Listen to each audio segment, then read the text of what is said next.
Bien, les amis, dans la vidéo précédente, nous avons créé cette issue sur notre repository. D'accord. Dans cette vidéo, nous allons voir comment résoudre cette issue. Et pour résoudre cette issue, nous allons utiliser la notion de pull request que nous connaissons déjà. D'accord. Donc, le projet est déjà cloné. Nous avons déjà eu à cloner notre projet en local. Et nous travaillons sur la branche README. Okay. Si je vais sur GitHub Desktop, je vais me rassurer d'abord que je suis bel et bien sur mon projet, le projet sur lequel je travaille, et que j'ai effectué la mise à jour nécessaire.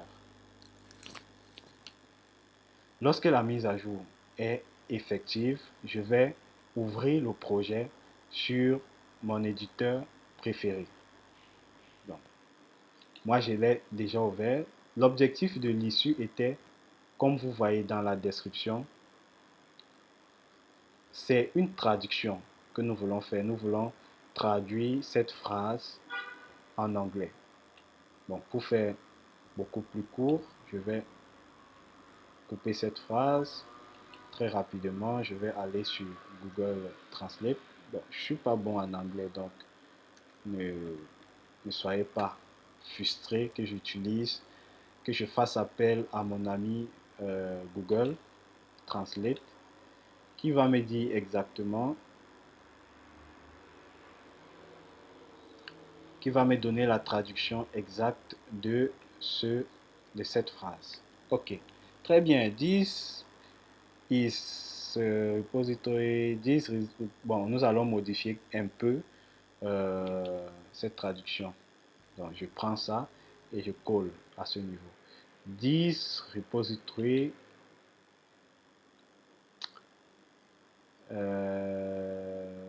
reserve for your video series on GitHub tool. Ok.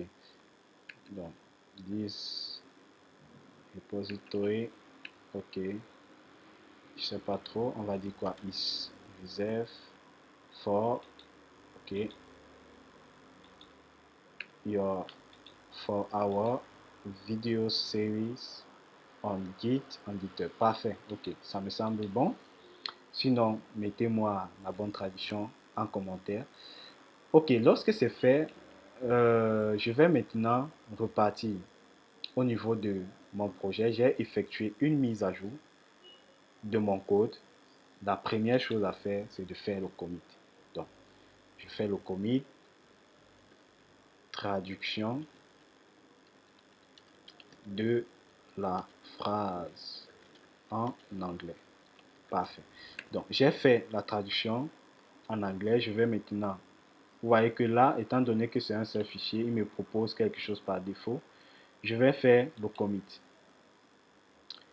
Lorsque je fais le commit, voilà, j'ai la possibilité de revenir en arrière. Si ce que j'ai fait ne m'arrange pas, je peux cliquer sur Undo. Je vous ai montré ça précédemment. Donc, maintenant, je vais faire le push. D'accord? On peut lire un peu ce qui est dit ici. You have one local commit waiting to be pushed to GitHub.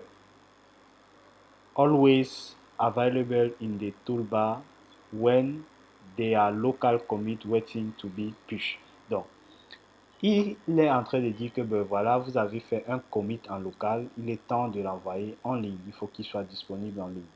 Donc, je vais faire push. Donc, je vais cliquer sur push. Je vais attendre que GitHub Desktop puisse faire son boulot. Voilà. Lorsque c'est fait, je vais créer un pull request lié au travail que je viens de faire. Je crée le pull request. Automatiquement, il va ouvrir une nouvelle fenêtre me permettant de vérifier mon pull request. Lui-même également, il va effectuer quelques checks sur le pull request. Et lorsque c'est OK, ce que je vais faire maintenant, c'est assigner ce pull request à la résolution de cette issue. C'est comme ça qu'on fait pour résoudre l'issue. OK? Donc, il y a l'issue qui est là et vous venez de faire le pull request pour résoudre cette issue. Donc, ce que vous devez faire premièrement, c'est de lier le pull request à l'issue en question. Use closing. Donc, je vais voir comment faire ça. Je sais pas pourquoi il ne m'affiche pas ça. On dit quoi? Use closing keyword to add a closing reference. Use closing description to have a closing reference. Bon, déjà, je vais commencer par assigner le pull request comme nous avons vu à la vidéo précédente. Je vais essayer de mettre enhance, ok. C'est une nouvelle. Non, je vais cliquer sur good first issue, ok. Donc, je clique sur good first issue uniquement. Parfait. Et bon, pour le moment, je ne vais pas faire la liaison. Je vais créer le pull request. Donc, je crée mon pull request. Parfait.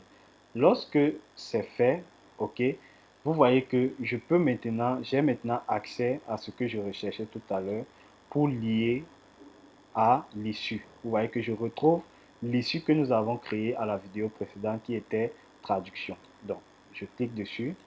Parfait. Donc, maintenant, ce pull request permet réellement de résoudre l'issue que nous avons créée lors de la vidéo précédente. Là maintenant, je peux marger mon pull request si réellement le problème est résolu. En fait, je vais marger le pull request. Parfait. Donc, le pull request a été margé. Donc, effectivement, les modifications que j'ai eu à effectuer ont été prises en compte et cette issue est maintenant résolue. D'accord? Vous voyez que il n'y a plus d'issue à ce niveau. Automatiquement, lorsque le pull request qui est lié à l'issue est validé, on considère que le problème a été résolu. Donc, GitHub va donc retirer l'issue de la liste des issues que vous avez eu à créer. C'est exactement comme ça qu'on fait pour résoudre l'issue d'un repository. Donc, si vous avez déjà eu à suivre, si vous avez suivi toutes les vidéos de la première jusqu'à présent, désormais vous êtes à mesure de travailler efficacement sur vos projets, sur vos repositories. Donc, dans la vidéo prochaine, je vais essayer de vous montrer des options supplémentaires pour travailler en collaboration sur votre repository. Il sera question de voir comment envoyer une invitation à une personne présente sur GitHub pour qu'il puisse travailler sur votre projet en même temps que vous. Donc, merci d'avoir